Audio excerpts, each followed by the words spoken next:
And then in the kitchen, with one of the Waterfront's favorite eating experiences, Jamie Kennedy Kitchens is here. They've got one of those key ingredients to really make or break your meal. You might have a good burger, or you might have a nice little chicken breast hot off the grill, but this thing is going to just take it over the edge and turn you into a gourmet chef, and your guests will love it.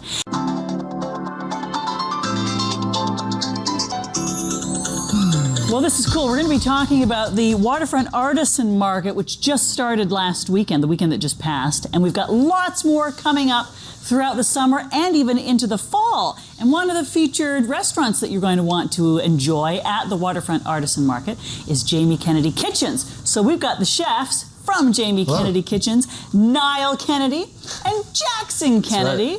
Right. And you come from a very established culinary family, right? Yeah, certainly do. We've been immersed in the culinary industry since we were children. I mean, at that point, it was very mundane tasks, but nevertheless.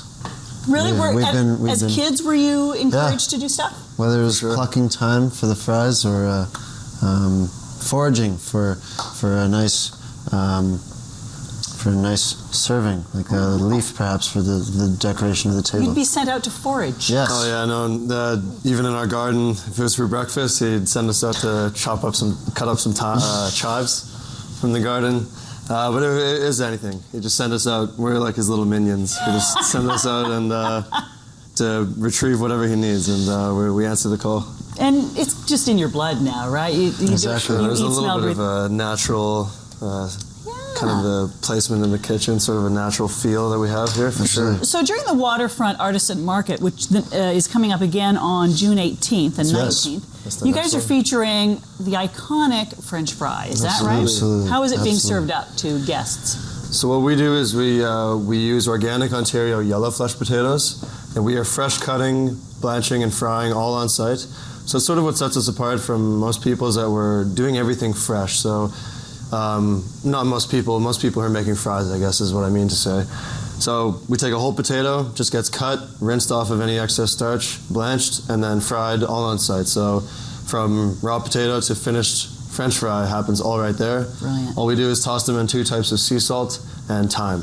2 types of sea salt, thyme? Yes, both coarse and fine. That's right. The coarse adds a texture, nice little extra crunch. Yeah. And then the fine just gets in all the little cracks. The seasoning. The fine is purely for flavor and seasoning, absolutely. Cool. Which is absolutely essential. If we wanted, could we top it with a beautiful aioli when I'm we glad got our you fries? asked, Val, because we've got everything ready right here. Yeah, so this is the thing. The aioli just makes the dish. It really whether does. it's a burger or a French fry. The fries themselves are fantastic on their own. The aioli is actually something that myself and my brothers added as just something to enhance the experience. It started as the fries. It's now something more than that. So the idea behind this sauce specifically, it's a cilantro chili lime aioli. Everything's fresh, so you can do this at home. It doesn't require any cooking. Am I right to say that aioli is simply a fancy word for mayonnaise flavor? Well, it's a garlic-based mayonnaise. Yeah, there we go. Exactly. Yeah. So what really makes the distinction is that it's a mayonnaise. The classic French or the classic aioli is just classic French style mayonnaise with roasted garlic and lemon juice. That's like a classic aioli. So this does have garlic in it. We call it an aioli. That's just sort of what we call what we do. We always start off by what's called a quick pickle, and we're going to quick pickle these chilies. It's kind of like got a bit of heat to them.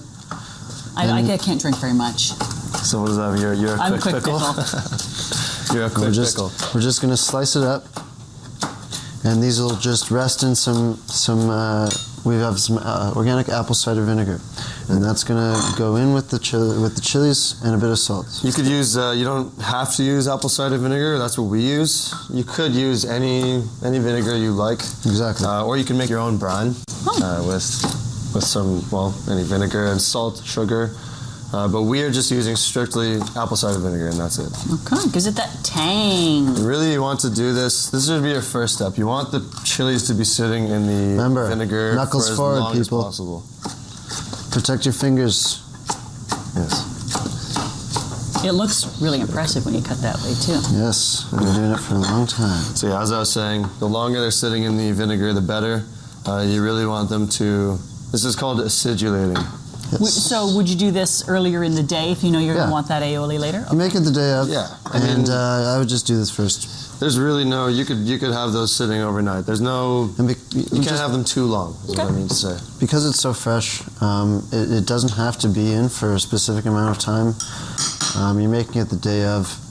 The flavors are going to be there. Great. So you can just add a little bit of A salt. little bit of salt. So really, what you're doing here is making a brine. Exactly.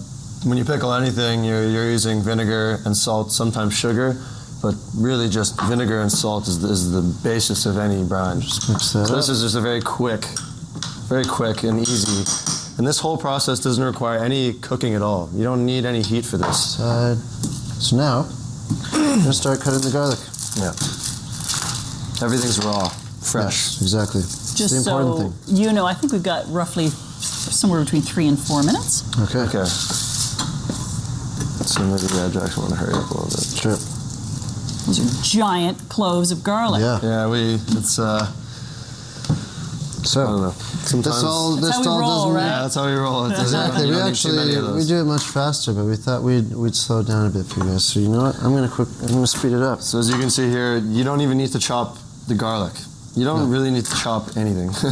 you could just throw it all in the blender. That's really what's If you have a good blender, you easy can just and blitz it fast all. about what we're doing here. Love it. So, a few cloves of garlic. Garlic is very powerful. You do not need to use a lot. We're not making a large amount here. Really, just make it to scale. If you're going to make a lot, obviously just scale it up. You're going to be using some lime and just go in. Use a spoon or a fork, anything really to get as much juice as possible out of the fruit. It's a great idea. I mean, sometimes if you just by squeezing it like that, you're not even getting close to as much juice as you No, can be. because limes are kind of dry, aren't they? They're not like oranges. Depends on the type of the year. Yeah, exactly. You really need to kind of Excuse just me, the feel. time of the year. You need to feel that there's a nice juicy lime that you're using, because there's nothing worse than cutting into it. And as you say, you can cut into it and it can be very dry, and that's it's frustrating actually, for lack of a better word. So again, with a sauce like this, where everything is fresh, Tidy as you cilantro, go. chili, lime is just kind of a guideline. It's really it can be left up to your imagination. Whatever flavors that you like to use, you go ahead and use it. We've got about 1:30 left. Okay, so Now, I was under the impression that there was oil in an aioli. Have you got oil? I don't see it here. Well, so we actually brought some mayonnaise that we made already. So this is our classic apple cider vinegar mayonnaise. There's only 5 ingredients, and that's the apple cider vinegar, egg yolks, sunflower oil, salt, and Dijon mustard. It's actually Only 5 you ingredients. can make your own mayonnaise if you wanted to. Very easy to make your own mayonnaise. Very easy to make your own mayonnaise. So cilantro goes in. Only got a minute left here. Quick pickled chilies in. Nice. Oh, I can't wait to try it. Close it Is up. that already 9 minutes? Wow. I know it flies by, doesn't it? It sure does. We got our amazing Kenwood cooking chef here. This thing makes quick work of everything. Let's blitz it. That's where all the flavor It's all is. fresh. You're not cooking away any of the important stuff. Yeah. You want to drop a bit of honey? A little bit of honey. So check them out, waterfrontbia.com, waterfrontartisanmarket.com, and of course, jamiekennedy.ca. They're going to be there with their